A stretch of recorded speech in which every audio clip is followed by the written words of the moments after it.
Hello everyone. Indian penal code series के आज के इस लेक्चर में मैं आपको बताऊंगी सेक्शन 21 के बारे में कि सेक्शन 21 क्या है। तो आईपीसी का सेक्शन 21 जिसमें डिफाइन किया गया है पब्लिक सर्वेंट को।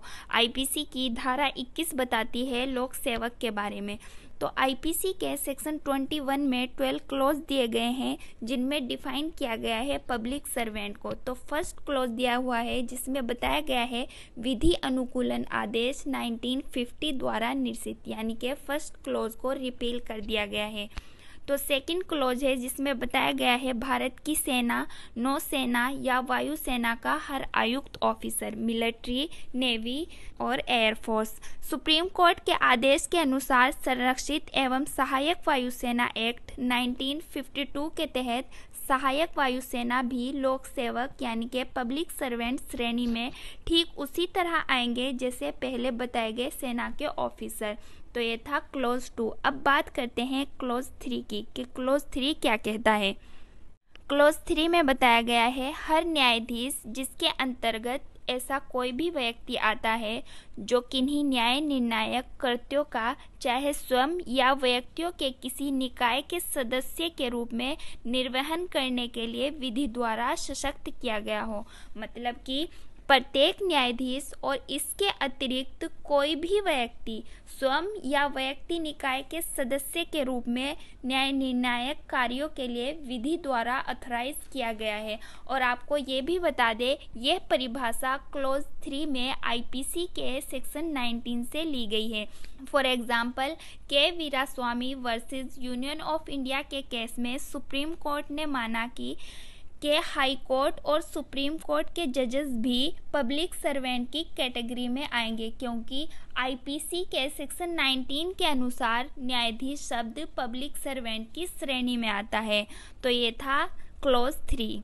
क्लॉज 4 में बताया गया है न्यायालय का हर ऑफिसर जिसके अंतर्गत समापक, रिसीवर या कमिश्नर आता है, जिसका ऐसे ऑफिसर के नाते यह कर्तव्य हो कि वे विधि या तथ्य के किसी मामले में अन्वेषण यानी कि इन्वेस्टिगेशन या रिपोर्ट करे या कोई दस्तावेज बनाए या अधिप्रमाणित करे या रखे या किसी संपत्ति का भार संभाले या उस संपत्ति का वयन करे या किसी न्यायिक आदेशिका का निष्पादन करे यानी कि किसी न्यायिक आदेशिका को जारी करे या कोई शपथ ग्रहण कराए या निर्वचन करे या न्यायालय में व्यवस्था बनाए रखे। और हर व्यक्ति जिसे ऐसे कर्तव्यों में से किन्हीं का पालन करने का प्राधिकार न्यायालय द्वारा विशेष रूप से दिया गया हो, उन सब को पब्लिक सर्वेंट कहा जाएगा, यानी कि वो सब लोक सेवक की श्रेणी में आते हैं।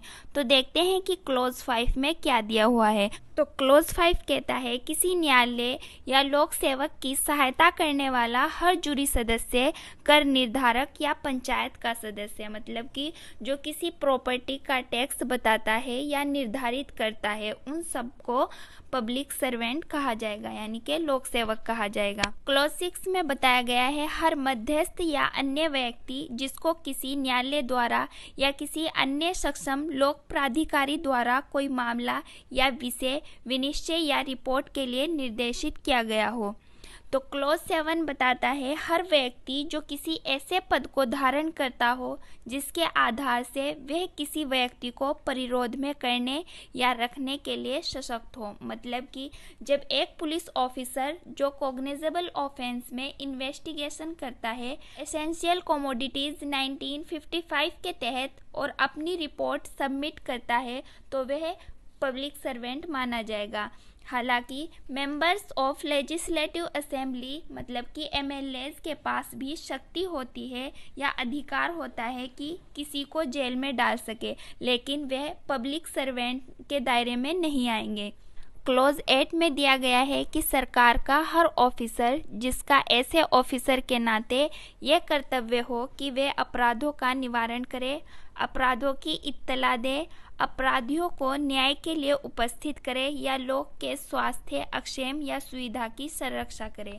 फॉर एग्जाम्पल, सरकारी टीचर, बस ड्राइवर और एयर इंडिया के कर्मचारी पब्लिक सर्वेंट के दायरे में आएंगे। क्लॉज 9 में दिया गया है कि हर ऑफिसर जिसका ऐसे ऑफिसर के नाते यह कर्तव्य हो कि वह सरकार की ओर से किसी संपत्ति को ग्रहण करे या उसको प्राप्त करे, रखे या वयन करे, या सरकार की ओर से कोई सर्वेक्षण, निर्धारण या संविदा करे, या किसी राजस्व आदेशिका का निष्पादन करे, या सरकार के धन संबंधी हितों पर प्रभाव डालने वाले किसी मामले में इन्वेस्टिगेशन करे या रिपोर्ट करे, या सरकार के धन संबंधी हितों से संबंधित किसी दस्तावेज को बनाए, अधिप्रमाणित करे या उसको रखे, या सरकार के धन संबंधी हितों की संरक्षा के लिए किसी विधि के व्यतिक्रम को रोके, तो ये सब व्यक्ति पब्लिक सर्वेंट के दायरे में आएंगे।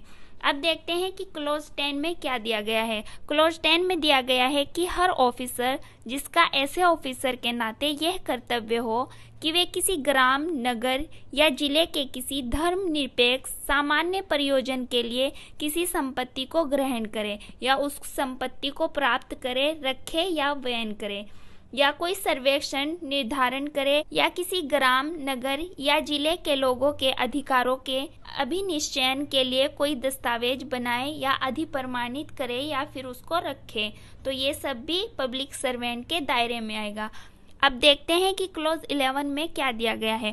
क्लॉज 11 में दिया गया है कि हर व्यक्ति जो कोई ऐसा पद धारण करता हो जिसके आधार से वह निर्वाचक नामावली तैयार करने, प्रकाशित करने, बनाए रखने या पुनरीक्षित करने के लिए या निर्वाचन के किसी भाग को संचालित करने के लिए सशक्त हो।